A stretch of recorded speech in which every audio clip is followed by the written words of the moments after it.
할렐루야. 예배의 자리에 나오신 우리 성도님들 주님의 이름으로 축복합니다. 오늘 본문의 말씀을 통하여서 선한 영향을 주는 삶이라는 제목으로 말씀의 은혜를 나누고자 합니다.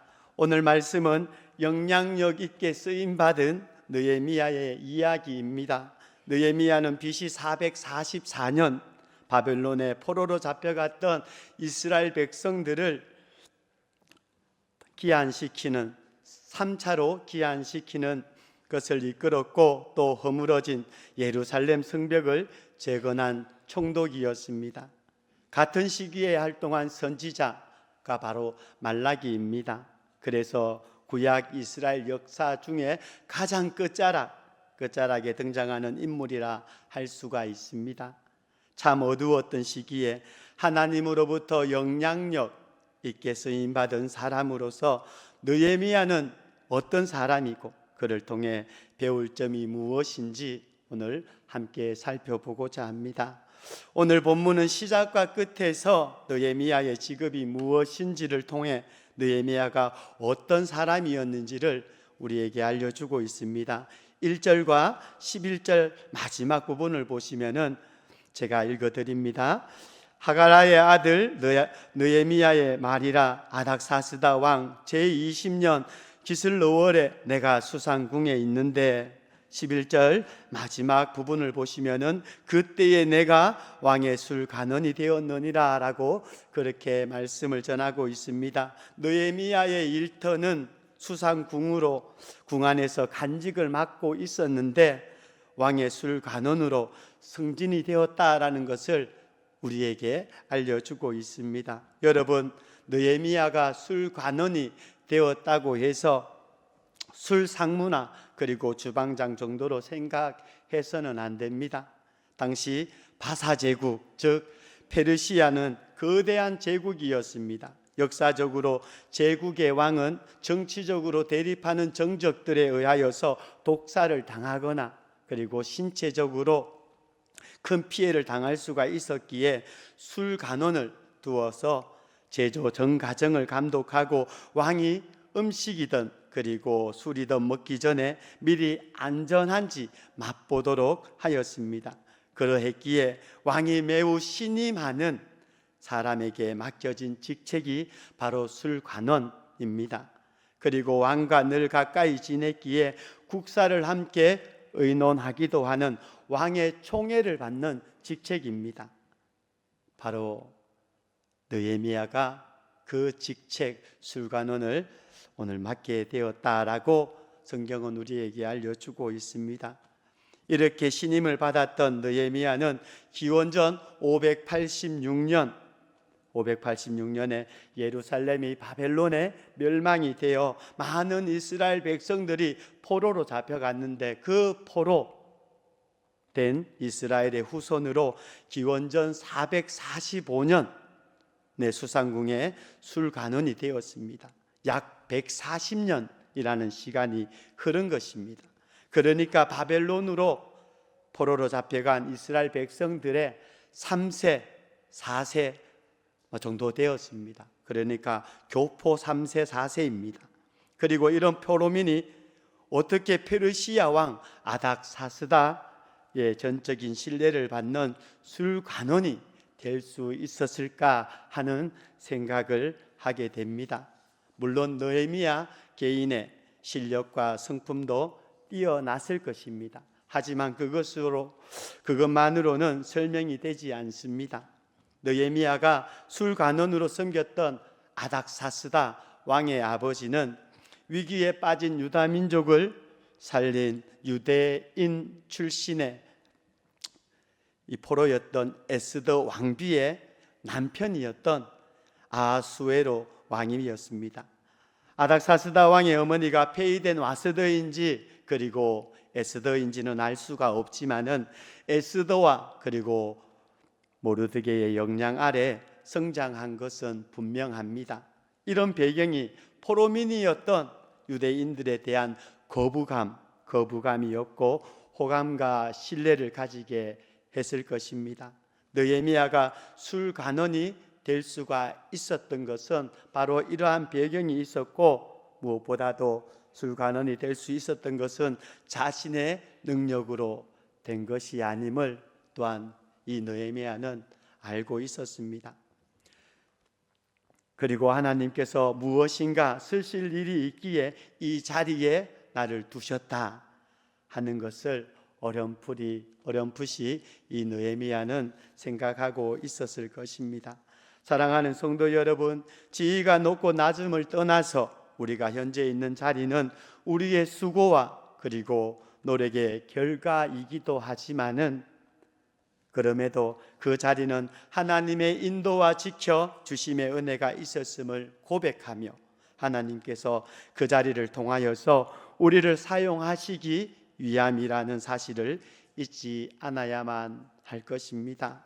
우리 주님께서 달란트 비유를 통하여서 이렇게 말씀하십니다. 마태복음 25장 21절 말씀에 그 주인이 이르되 잘하였도다 착하고 충성된 종아 내가 적은 일에 충성하였음에 내가 많은 것을 내게 맡기리니 내 주인의 즐거움에 참여할지어다 하고 라고 그렇게 말씀해 주셨습니다. 그러하기에 지금까지 우리를 인도하시고 세우신 그 자리가 우리 주님으로 말미암아 세상의 사람에게 그리고 함께 신앙생활하는 성도들에게 선한 영향력 있는 모습으로 쓰임받는 충성된 신실한 사람, 그 신실한 사람이 오늘 저와 여러분 되시기를 예수님의 이름으로 축복합니다. 오늘 우리가 함께 한번 생각해 볼 것은 내가 과연 하나님께서 허락하신 그 일터에서 또 세상의 그 어떤 공동체의 자리에서 그리고 가정에서 과연 신실한 종으로서 우리가 세워져 있는지 한번 생각해 보았으면 좋겠습니다. 교회 안에서는 우리가 거룩할 수 있습니다. 이렇게 우리가 또 다른 모습으로 섬길 수가 있습니다. 그럼에도 불구하고 우리가 세상에서 과연 하나님께서 허락하신 그 자리에서 나의 모습이 과연 인정받고 있는가 하는 것을 우리가 한번 돌아보면서 더 힘써 하나님께서 기뻐하시는 그 충성된 신실한 사람 되고자 더욱 말씀 안에서 발견되어지는 오늘 저와 여러분 되시기를 예수님의 이름으로 축복합니다. 그리고 본문의 말씀을 통하여 느헤미야의 관심사가 어떠한지를 살펴볼 수가 있습니다. 느헤미야가 수상궁에서 일하는 중에 예루살렘을 다녀온 형제 하나니를 만나게 됩니다. 그에게 예루살렘의 형편을 물었습니다. 3절 말씀을 보시면은 그들이 내게 이르되 사로잡힘을 면하고 남아있는 자들이 그 지방 거기에서 큰 환난을 당하고 능욕을 받으며 예루살렘 성은 허물어지고 성문들은 불탔다 하는지라 라고 말씀을 전했습니다. 예루살렘을 다녀온 형제 하나니로부터 전해 들은 소식은 예루살렘 백성들의 삶이 피폐하다는 것이었습니다.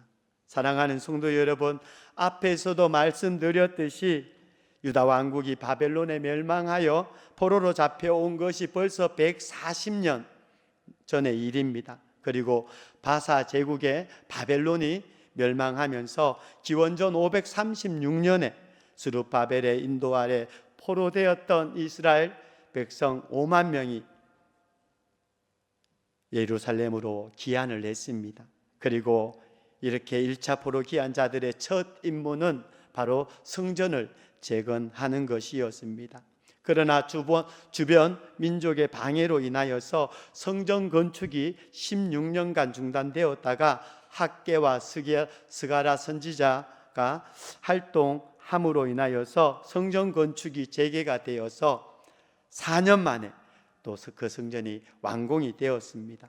그런데 성전은 재건되었지만 성전을 둘러싸고 있는 성벽이 여전히 허물어진 상태에 있었습니다. 그러다 보니 성벽이 없는 성 안에 사람들이 모이질 못했습니다. 성전을 중심으로 한 영적인 부흥도 일어날 수가 없게 되었습니다. 그리고 1차 포로 기한 후에 약 80년이 지나서 에스라가 1800명을 이끌고 2차 포로 기한이 이루어지게 되었습니다. 2차 기한의 목적은 성전을 중심으로 예루살렘의 영적 회복이었습니다. 그리고 또한 성벽 재건도 시도했을 것입니다. 느헤미야는 2차 기한자들이 예루살렘에 잘 정착하고 또한 그 목적을 이루었는지가 궁금했습니다. 그런데 하나님과 가져온 그 소식은 너무나 참담한 내용이었습니다. 여전히 예루살렘 백성들이 환난을 당하고 능욕을 받고 있었습니다. 그 이유는 성벽이 허물어졌고 그리고 성문이 불탔기 때문이었습니다. 성벽이 없다라는 것은 늘 위험에 노출된 상태라는 것입니다. 예루살렘의 소식을 들은 느헤미야의 반응이 어떠합니까, 여러분? 오늘 본문의 4절입니다. 4절 말씀을 함께 합독합니다. 내가 이 말을 듣고 앉아서 수일 동안 슬피하 하늘의 하나님 앞에 금식하며 기도하여 아멘. 느헤미야는 그 소식을 듣고 들썩 주저앉아 울었습니다. 여러분, 예루살렘에서 온 사람이기에 의례적으로 물은 것이라면은 잠시 함께 슬퍼하고 아쉬움을 표하고 말았을 것입니다. 그러나 느헤미야의 모습은 진심이었습니다. 바벨론 땅에서 태어난 이 느헤미야는 한 번도 예루살렘에 가본 적이 없는 사람이었습니다. 느헤미야는 페르시아 제국의 고위직에 오른 사람입니다. 세상적으로 아쉬울 것이 없는 사람입니다.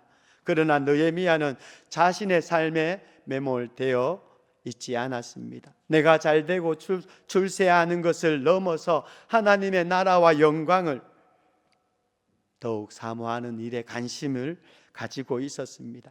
느헤미야는 비록 태어난 곳이 이방 땅이었지만 자신의 나라와 백성 하나님의 그 성전에 대한 소식을 듣고 슬피 울며 하나님 앞에 금식하며 기도한 것을 보면 그의 관심은 바벨론의 수상궁에서 1300km의 거리에 있는 예루살렘과 자기 동족들의 상황이었습니다. 느헤미야는 하나님께 이스라엘의 회복을 간절히 기도하고 있었는데 이번에도 실현되지 않았기에 큰 슬픔 가운데 며칠간을 보내다가 이 문제를 가지고 다시 하나님께 기도하기 시작했던 것입니다. 4절의 말씀 속에서 느헤미야의 마음을 우리는 알 수가 있습니다. 느헤미야는 하나님의 나라를 바라보는 자요, 하나님의 백성과 함께 고난받기를 원하는 사람이었습니다. 왕궁에서 하나님을 모르는 사람들과 호래호식하는 것보다 비록 고달프지만 하나님의 백성과 함께 동고동락하는 영적 즐거움을 더 좋게 여기는 사람이라는 사실을 말씀을 통하여서 알게 됩니다. 그리고 느헤미야는 그렇게 살았습니다. 이것이 우리에게 영적 감화를 주는 느헤미야의 영향력 있는 삶의 모습인 것입니다. 사랑하는 성도 여러분, 느헤미야는 슬퍼하며 주저앉아 있지만은 않았습니다. 느헤미야는 문제 해결을 위하여서 자신을 신임하는 왕에게 찾아가서 문제 해결을 위하여서 청탁하지 않았습니다. 문제의 해결과 그 방법이 하나님께 있음을 알았기에 하나님 앞에 엎드려 느헤미야는 기도하기 시작한 것입니다. 느헤미야의 기도 내용이 5절부터 기록이 되어 있습니다. 그 기도의 내용을 보면은 느헤미야는 기도의 사람이었다라는 것을 알게 됩니다. 온전히 하나님만을 철저히 의지하고 있음을 보게 되는데, 그리고 무엇보다도 그러한 모습 속에서 자신의 기도를 통하여서 하나님께서 어떤 분이신지를 또한 알려주고 있습니다. 5절 말씀을 보시면은 이르되 하늘의 하나님 여호와 크고 두려우신 하나님이여 주를 사랑하고 주의 계명을 지키는 자에게 언약을 지키시며 긍휼을 베푸시는 주여 간구하나이다 라고 그렇게 기도하고 있습니다.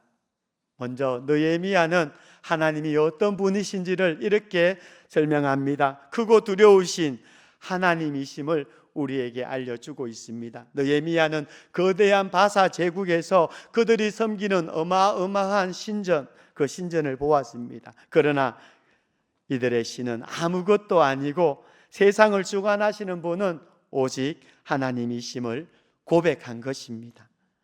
느헤미야는 세상의 거센 그 위력 앞에 두려울 때마다 모세에게 하신 하나님의 말씀을 기억했을 것입니다. 신명기 7장 21절에 이렇게 기록되어 있습니다. 너는 그들을 두려워하지 말라. 너희의 하나님 여호와 곧 크고 두려운 하나님이 너희 중에 계심이니라 라고 말씀한 이 말씀을 느헤미야는 두려울 때마다 생각을 했을 것입니다. 느헤미야가 기도를 시작하며 크고 두려우신 하나님이라고 한 것은 자신 안에 있는 두려움을 내쫓기 위함이었습니다.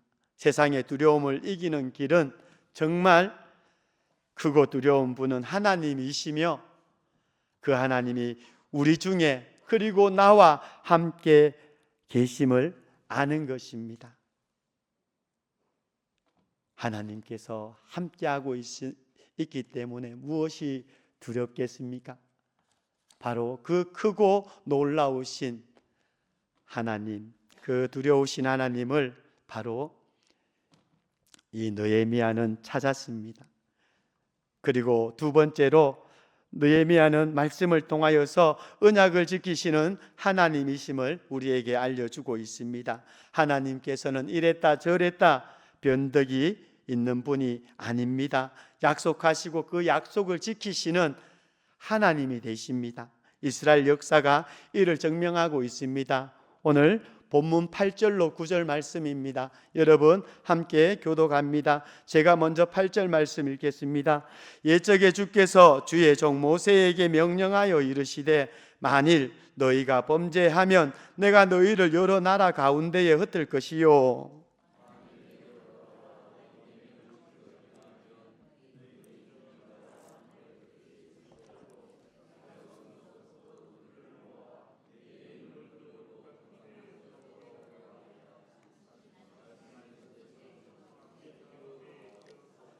아멘. 지금 이스라엘 백성들이 포로로 잡혀와 바사 제국에 흩어져 사는 것도 너희가 범죄하면 그렇게 되리라 하는 하나님의 말씀대로 된 것입니다. 하나님의 약속대로라면 이스라엘 백성들에게 소망이 있습니다. 왜냐하면 내게로 돌아와 내 계명을 지켜 행하면 하나님께서 택한 곳에 돌아오게 하리라 하시는 약속도 있기 때문입니다. 느헤미야는 하나님의 약속을 의지하여 기도한 것입니다. 그리고 세 번째로 느헤미야는 말씀을 통하여서 긍휼을 베푸시는 하나님이 되심을 우리에게 또한 알려주고 있습니다. 사람들은 힘들고 괴로울 때 하나님이 어디 계시냐, 왜 돕지 않고 외면하고 계시냐 불평을 합니다. 느헤미야는 하나님은 그런 하나님이 아니다라는 것을 잘 알고 있었습니다. 하나님께서는 팔짱 끼고 구경만 하시는 분이 아니시라 누구보다도 아파하시고 그 아픔에 동참하시는 긍휼의 하나님이라는 사실을 알았습니다. 그래서 느헤미야는 긍휼의 하나님께 이스라엘과 자신의 죄를 자백했습니다. 오늘 본문 6절 말씀을 보시면은 이제 종이 주의 종들인 이스라엘 자손을 위하여 주야로 기도하오며 우리 이스라엘 자손이 주께 범죄한 죄들을 자복하오니 주는 귀를 기울이시며 눈을 여시사 종의 기도를 들으시옵소서. 나와 내 아버지의 집이 범죄하여 라고 그렇게 하나님께 긍휼을 사모하며 기도했습니다. 많은 사람이 피해의식 속에서 문제의 원인을 밖에서 찾습니다. 거의 본능적입니다. 그러나 느헤미야는 이 고통의 원인을 내부에 있음을 알았습니다. 자신의 죄도 포함되어 있음을 고백했습니다. 느헤미야가 이렇게 할 수 있었던 것은 하나님은 자복하는 자에게 긍휼을 베푸시는 분이시기 때문입니다. 우리가 하나님을 바라할 때 기도하지 않을 수가 없습니다. 느헤미야가 문제를 감지하고 가장 먼저 했던 것이 기도였습니다. 사랑하는 성도 여러분, 기도는 하나님의 주권, 하나님의 그 주권을 우리가 인정하며 또한 우리의 그 기도의 문제의 주도권을 드리며 하나님의 이끄심을 따라 순종하는 출발점인 것입니다. 그러하기에 오늘 우리 또한 여러 문제들을 두고 생활하고 있습니다. 하나님께 온전히 내어드리는 또한 기도자의 오늘 느헤미야가 보여주고 있는 이 기도의 모습을 온전히 소유하시기를 축복합니다.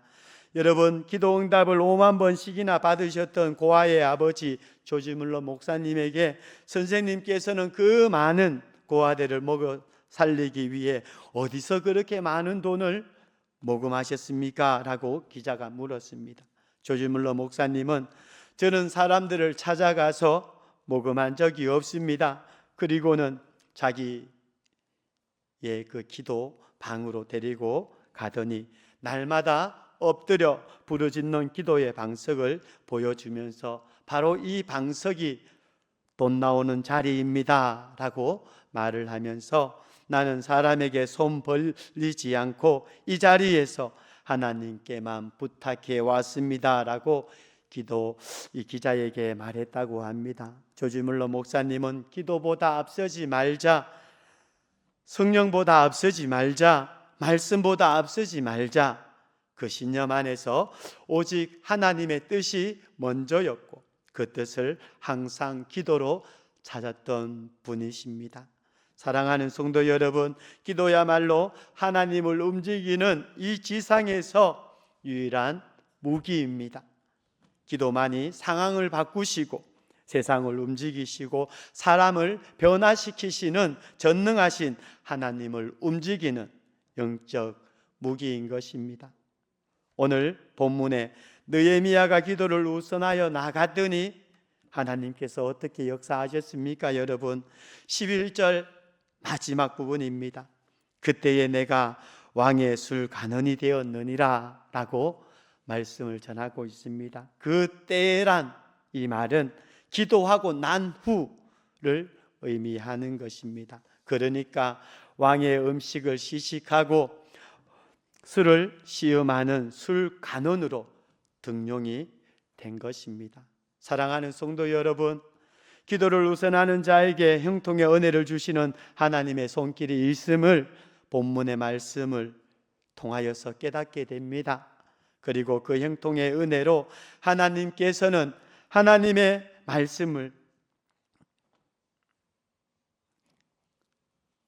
이루어 가는 그 일에, 하나님의 나라와 뜻을 세우는 그 일에 기도하는 자를 영향력 있는 사람으로 세워간다는 사실을 깨달아서 오늘 우리의 의를 앞세우지 않고 힘써 말씀과 성령 하나님의 도우심을 구하며 기도하는 오늘 저와 여러분 되시기를 축복합니다. 사랑하는 성도 여러분, 말씀을 맺도록 하겠습니다. 허세 부리는 사람은 절대로 좋은 이미지를 심어줄 수가 없습니다. 교만한 사람은 영향을 주기는커녕 함께하는 사람에게 상처를 주게 됩니다. 느헤미야의 인격은 여러분 오늘 본문을 통하여서 우리가 깨닫게 되지만 한마디로 겸손입니다. 느헤미야서를 통하여 느헤미야가 일하는 모습 전체에서 겸손한 모습을 발견하게 됩니다. 오늘 본문만 살펴보더라도 너무나도 겸손합니다. 11절 상반절 말씀을 보시면은 주여 구하오니 귀를 기울이사 종의 기도와 주의 이름을 경외하기를 기뻐하는 종들의 기도를 들으시고 오늘 종이 형통하여 이 사람들 앞에서 은혜를 입게 하옵소서 라고 그렇게 하나님께 구했습니다.